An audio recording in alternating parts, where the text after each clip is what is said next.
More than 15,000 people took to the streets here in Bangkok yesterday. Many of them have occupied government departments and ministries. They blocked a major road here in the CBD yesterday outside police headquarters, basically staged a sit-in. They're only armed with whistles and their national flag, but there were hundreds of riot police that were geared up, ready in case anything got out of hand. But as I say, these people are in for the long haul. They erected a stage at the government complex, which has become their headquarters for this protest movement. And they say they will stay here for weeks, if not months, despite the King's birthday, which is next week. He turns 86. This is a man who is revered, he is loved and adored, and nobody wants to upset the King. But protesters say they will continue their fight until the government and the Prime Minister Yingluck Shinawatra resigns. Now, the Prime Minister, she survived a vote of no confidence in Parliament yesterday. That was always going to happen. She holds the majority. However, she came out afterwards, gave a televised address to the nation, calling for these protests to end. Let's have a listen. We understand that this seizing of government offices is symbolic of their movement. I'm pleading with the protesters to stop doing this because our administration still needs to operate. We government and protesters need to talk. They need to stop their movement first. This would be the best solution, so everybody will be relaxed. Then we can discuss the way out for our country.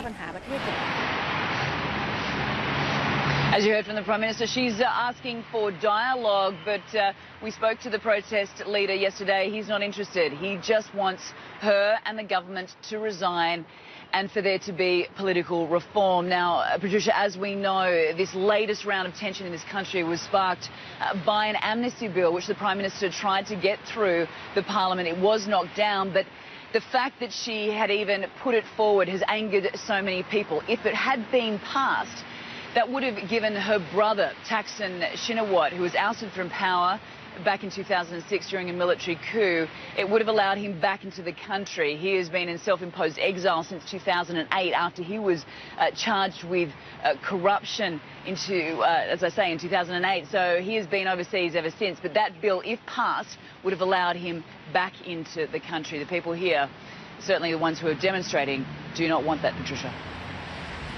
Yeah, certainly not. So, Anna, you said that the protesters plan to fight on. So what are their plans today, and how long do we expect this to go on for? Yeah, it's a million-dollar question, isn't it, really?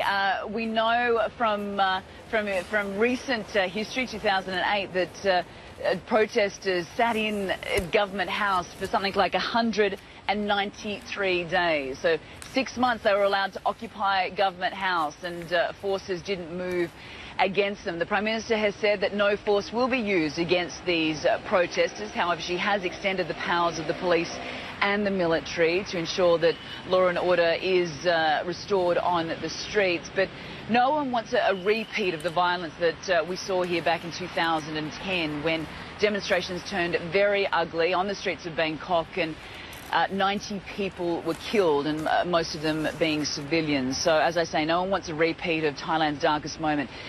As far as the protesters go today, they are prepared to move on to other government buildings. That is their plan. They are going to continue to do this. If anything, it's more of a nuisance. It's a disruption to life here, causing traffic jams, and obviously those buildings are not being properly utilised. I think it's also important to note, Patricia, that a lot of the civil servants working in these buildings actually sympathise with the protesters. So I think it's fair to say that momentum is definitely growing. There could be a much bigger rally come Sunday. That's what we witnessed last Sunday, up to 100,000 people taking to the streets. But the protesters at this stage just say they will continue to fight until they win this war.